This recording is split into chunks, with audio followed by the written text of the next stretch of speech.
Hey, it's another VOD review. This time it's my discard Bran against the opposing Nilfgaard. We've seen before, Nilfgaard is an issue. I've actually been coming out ahead, just a little bit ahead at 57% win rate, which is nice. Although that may just be because I'm playing in ranked, where I'm actually playing against people who are pretty much my skill-ish, or not my skill, but my ranking level as opposed to my overall level, if that makes any sense. But basically, I'm thinking I'm skilled up against less players with a collection that's less filled out. Okay, so big thing about playing against Nilfgaard, right, is being able to play around him, stealing my win condition, my clan skirmisher, while at the same time not letting him build up these. I don't remember what these guys are called, but these 6 strength units that get like 2 strength every time you play a spying unit or whatever. They're kind of difficult to deal with, so right off the bat, I just try and lock it down so it doesn't get too out of control. Also, this video is glitching a little bit. My bad. It should be fine. I don't know why my CPU usage is so being hogged up. It's only at like 72%. I don't know why. Whatever. Anyway, that's off topic. So basically, playing against Nilfgaard, right, it can be a little bit troublesome because they can win, like I've mentioned before, they can win that first round. And there they go, stealing my Queensguard. They can win that first round. And then they can have all these resilient units carry over to the second round because of all their spying antics. You know, it's really painful to go up against. Those are my 2 biggest enemies right now, and they're both so damn common. I don't know why I'm always on like the abuse side of the meta. I'm playing like probably the tier. If we tiered the decks, where would they sit? I imagine Nilfgaard. I would imagine Nilfgaard is probably tier 1. I'm not really sure. I haven't seen much other competitive pro play or articles or anything like that so far. I would guess that Nilfgaard is probably tier 1, and then discard Bran and Brewer Dwarf are tier 2, and then everything else is below that. I don't know where monsters actually sit right now.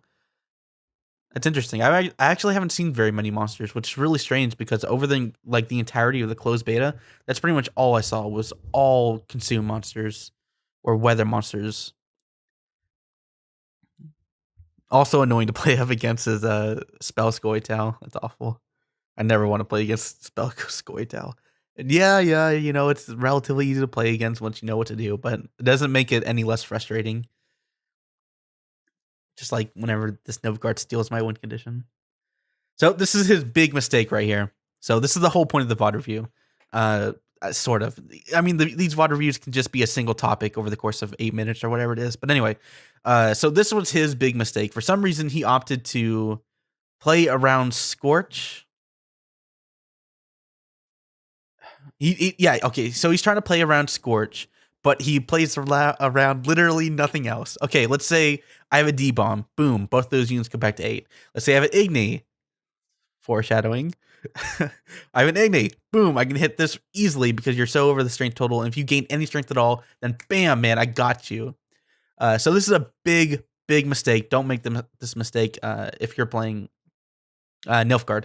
So basically, what you want to do is you want to get this high strength unit, this high strength boosted unit, on a completely different row. My idea, I would probably put on this cow chucker, because now if I have D-bomb, I only hit one of those. If I have Igni, I don't even get to hit the second one. I only get to hit the first one, and that's yeah, I only get to hit one ever. And if I have a Scorch, Scorch is, you know, since it doesn't matter which row you play it on, it can still be a little bit more difficult to play it on. But at the same time, you don't want to have these numbers so damn close, especially when this is gaining strength every single turn. So maybe he should have put it on, it boosts by 10, right? So maybe he should have put it on this one unit right here. Even though that would have put you in Igni range, it would have kept you out of being scorched. And also this would have kept you out of being in any range. So that's pretty much the whole point of this video. Basically, I'm losing. I foresee myself losing, especially against Nilfgaard, because in round 3 they can just steal my win condition, as I've said a million times already. But as I see that he makes this mistake, you know, I don't think I immediately am able to capitalize on it, because obviously I don't have any cards to work against that. But this is also, this is the second thing I want to talk about. Royal Decree here, right? And I actually made fun of this card in closed beta. I was thinking, like, why would you ever want to tutor out a gold card, right? I'm just gonna put the good gold cards in my deck and mulligan for them or whatever it is. But see, the great thing is that it allows you to remain so flexible with your cards and able to have those key cards. The guy that discards 2 cards in your hand, Igni. Those are 2 incredibly key cards, and being able to have one more opportunity to be able to call for those is so powerful. And I don't think I've only run it into maybe one situation a long time ago, like at the very beginning of the open beta, where I actually had a wasted Royal Decree basically because I'd already played all my code cards. So it can be a bit of a problem, but the benefits of it are so incredibly high, as we're going to see here in just a second. There's my Igni, man. I get it. And I play it immediately. I get that 16-16, man. I was jumping for joy right there, man. I was so happy. So it was such a nice play. And such a huge punish for him. So that's the danger of lining up your high strength units there. And we'll kind of play out the rest of this, but I'm pretty sure he just surrenders here in a minute. Maybe, I don't know. Oh, that was a crazy game. Man, I've had crazy games all day today. And like this is a nice way to play around the cow checker. I left the 2 strength unit here and then buffed all the units to my left. Granted, if you wanted to destroy a spiny unit, I would have lost 2 or 1 strength, but that's not that big of a deal. Still, I only leave him this 2 strength Queen's Guard here. Kind of like little mechanics here and there that really make a difference in the long run.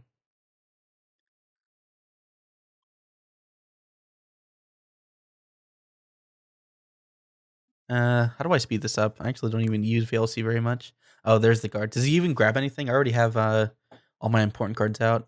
Oh yeah, he just takes out the Common Engineer and he buffs up his 11 strength medic, I think. Okay, let's see here. Is there a keyboard shortcut for this? No, that was not good. If I can't find this, oh wait, it's the last game. Okay, there it is. How do I fast forward? I'll learn that later. Anyway, I'll just skip to the 3rd round.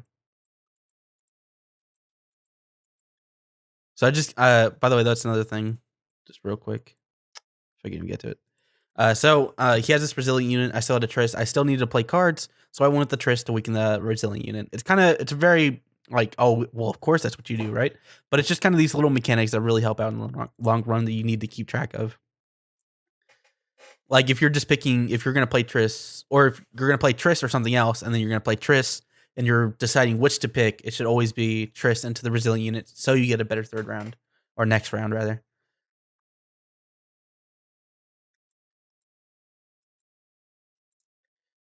So this is where the Queen's Guard value is coming in. I'm pretty sure I just passed on this round. I played the Queen's Guard and pass because that's pretty much how I'm thinking I should play it, especially if I've already 2 revives in the hand. Oh yeah, and then he kind of messes up here. He makes it so where he has to play 2 cards. I'm thinking he was expecting me to go and try and brawl with him in the 2nd round, but generally speaking, I don't believe if you're up a round, you generally don't want to do that, especially against Queen's Guard. Oh yeah, he gets really unlucky here. I mean, sort of unlucky. He gets to carry over 6 strength, but generally speaking, calling out a Common Engineer when you're not ready for it is pretty poor. He kind of came out just a little bit ahead of here, but generally speaking, it's pretty rough. In the 3rd round, I'm pretty sure he just like surrenders immediately. Does he not? No, he just keeps going. So there we go. This is the power of the 3rd round, right? He didn't manage to steal too much from me. I was able to call out my 15 strength skirmisher and my Queen's Guard. He gets the Geralt, but who cares? There we go. Good stuff, man. That was fun. So those 2 things, right? Make sure to keep your high strength boosted units separated as much as possible, and keep track of mechanical plays. Yeah, I think something like that. Thanks for watching.